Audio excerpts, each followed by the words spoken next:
Hello বন্ধুরা, welcome to only sports view. তো এই ভিডিওতে ইন্ডিয়ান ফুটবল আইএসএল নিয়ে কথা বলবো। তো আইএসএল এ বেশ কিছু ট্রান্সফার আপডেট নিয়ে আমরা আলোচনা করব এই ভিডিওতে, এবং এর পাশাপাশি এই মরশুমে যে ফ্যান কোডে ওটিটি প্ল্যাটফর্মে যে আইএসএল দেখানো হবে, তো সেই ফ্যান কোডের জন্য কত টাকা রিচার্জ করতে হবে প্রত্যেকটা ম্যাচ দেখার জন্য আইএসএল এ, তো সেই বিষয়ে আলোচনা করব এই ভিডিওতে। তো ভিডিওটি সবাই শেষ পর্যন্ত দেখতে থাকো, আর চ্যানেলে নতুন হয়ে থাকলে চ্যানেলটি সাবস্ক্রাইব করে পাশে থাকা বেল আইকনটি অন করে পাশে থেকো। তো সেইখানে যদি সবার প্রথমে মুম্বাই সিটি এফসিকে নিয়ে কথা বলি, তো মুম্বাই সিটি এফসি তাদের যে পুরনো ডিফেন্ডার ছিল টিরি, তো সেই টিরি তো মুম্বাই সিটি এফসি ছেড়ে দিয়েছে। তো সেই জায়গাতেই মুম্বাই সিটি এফসির রিপ্লেসমেন্ট দরকার। তো সেখানে মুম্বাই সিটি এফসির রিপ্লেসমেন্ট হিসেবে নিয়ে এসছে, যেখানে মোহনবাগানেরই প্রাক্তন প্লেয়ার নুনো রেইস, যে আগের সিজনে মোহনবাগানে ছিল, তো সেই মোহনবাগানের প্রাক্তন প্লেয়ার নুনো রেইসকে সই করিয়েছে মুম্বাই সিটি এফসি। যেই নুনো রেইসের বর্তমান সময়ে বয়স হচ্ছে 35 বছর, এবং সে সেন্টার ব্যাকের পাশাপাশি ডিফেন্সিভ মিডফিল্ডার এবং রাইট ব্যাকেও তার খেলার অভিজ্ঞতা রয়েছে। তো যথেষ্ট ভালো একজন প্লেয়ার। মোহনবাগানে সেরকমভাবে সে গেম টাইম পায়নি, সুপার কাপে কয়েকটা ম্যাচে গেম টাইম পেয়েছিল, 3 থেকে 4টে ম্যাচ খেলেছিল, তো সেখানে যথেষ্ট ভালোই পারফরমেন্স ছিল। তো সেখানে এবার এটাই দেখার পালা যে নুনো রেইস কতটা ভালো খেলে মুম্বাই সিটি এফসিতে এসে। তো সেই জায়গাতে মুম্বাই সিটি এফসির জন্য একটা ভালো সাইনিং এই নুনো রেইসের সাইনিংটা। তো এরপরে যদি মোহনবাগানকে নিয়ে কথা বলি, তো মোহনবাগানের রাইট ব্যাক আশিস রায়, তো সে তো এই সিজনের জন্য পুরোপুরি ছিটকে গেছে। এই সিজনে তাকে আর পাওয়া যাবে না, তার সার্জারি হয়েছে, তো সেই কারণে তাকে এই সিজনে আর পাওয়া যাবে না।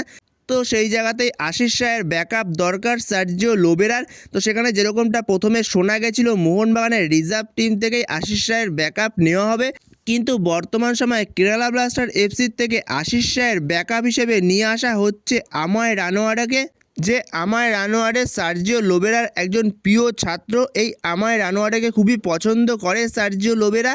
তো সার্জিও লোবেরার কথাতেই কিছুটা আমায় রানোয়ারাকে নিয়ে আসা হচ্ছে, কিন্তু আমায় রানোয়ারাকে নিয়ে আসা হচ্ছে তাকে লোন ডিলের মাধ্যমে নিয়ে আসা হচ্ছে কেরালা ব্লাস্টার এফসির থেকে।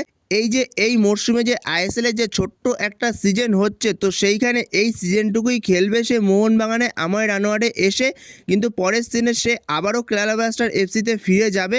তো খুবই সুন্দর একটা ব্যাকআপ মোহনবাগানের জন্য আশিস রায়ের জায়গায় এই আমায় রানোয়ারে।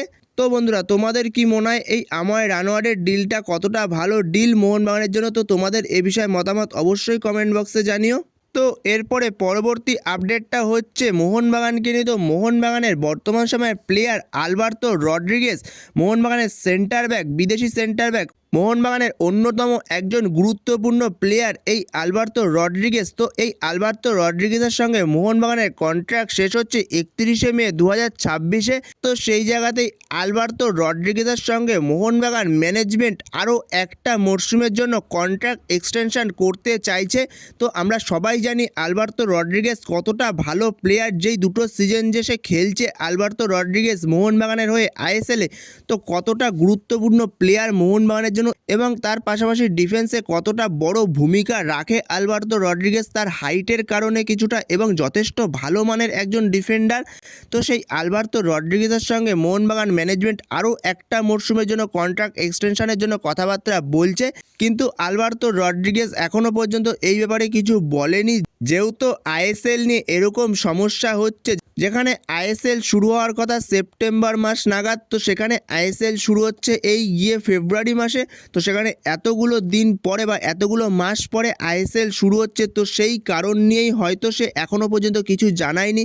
যেহেতু আইএসএলের ভবিষ্যৎ নিয়ে প্রশ্ন রয়েছে, তো সে পরবর্তী মরশুমে আবারও আইএসএল নিয়ে কি হবে, তো পরবর্তী মরশুমে যদি আইএসএল নিয়ে এরকম কোনো সমস্যা হয়, তো সেই কারণেই হয়তো আলবার্তো রড্রিগেজ এখনও পর্যন্ত এই ব্যাপার নিয়ে কিছু জানায়নি। তো সেখানে পরবর্তী সময় আশা করছি আলবার্তো রড্রিগেজের সঙ্গে আরও একটা মরশুমের মোহনবাগান ম্যানেজমেন্ট কথাবার্তা বলে কন্ট্রাক্ট এক্সটেনশন করে নেবে। তো সেখানে পরবর্তী সময় এই ব্যাপারে কোনো আপডেট পেয়ে গেলে অবশ্যই তোমাদের সাথে তখন শেয়ার করে দেবো।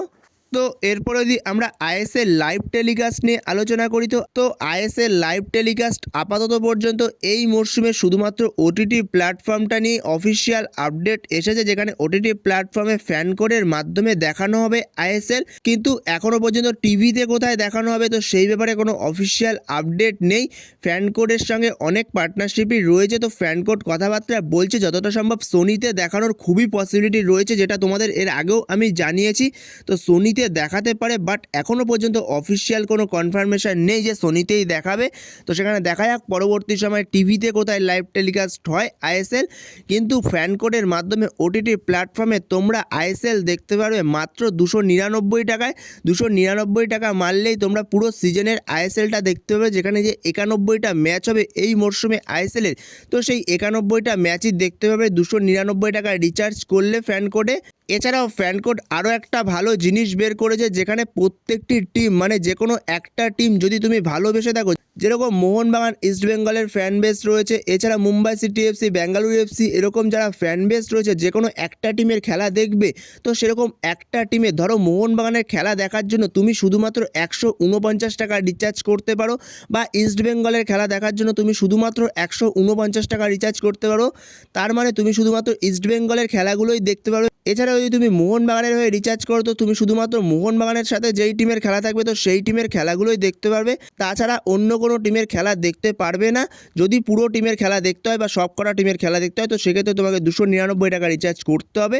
এছাড়াও যদি তুমি প্রত্যেকটি ম্যাচ আলাদাভাবে দেখতে চাও তো সেক্ষেত্রে তোমাকে প্রতিদিন 25 টাকা করে রিচার্জ করতে হবে ফ্যান কোডে। তো এটাই সাবস্ক্রিপশন বের করেছে ফ্যান কোড আইএসএলের জন্য। তো সেটা তোমাদের সাথে পুরোটাই শেয়ার করে দিলাম কীভাবে আইএসএল তোমরা দেখতে পারবে এই মরশুমে। তো টিভি নিয়ে অফিসিয়াল কোনো আপডেট চলে আসলে অবশ্যই তোমাদের সাথে তখন শেয়ার করে দেবো। তো এই ভিডিওতে এই পর্যন্তই। তো এই ভিডিওতে এই আপডেটগুলো নিয়ে আলোচনা করার ছিল। তো ভিডিওটি ভালো লাগলে অবশ্যই লাইক, শেয়ার, সাবস্ক্রাইব করতে ভুলো না। তো নেক্সট ভিডিওতে দেখা হচ্ছে, ততক্ষণের জন্য বাই বাই।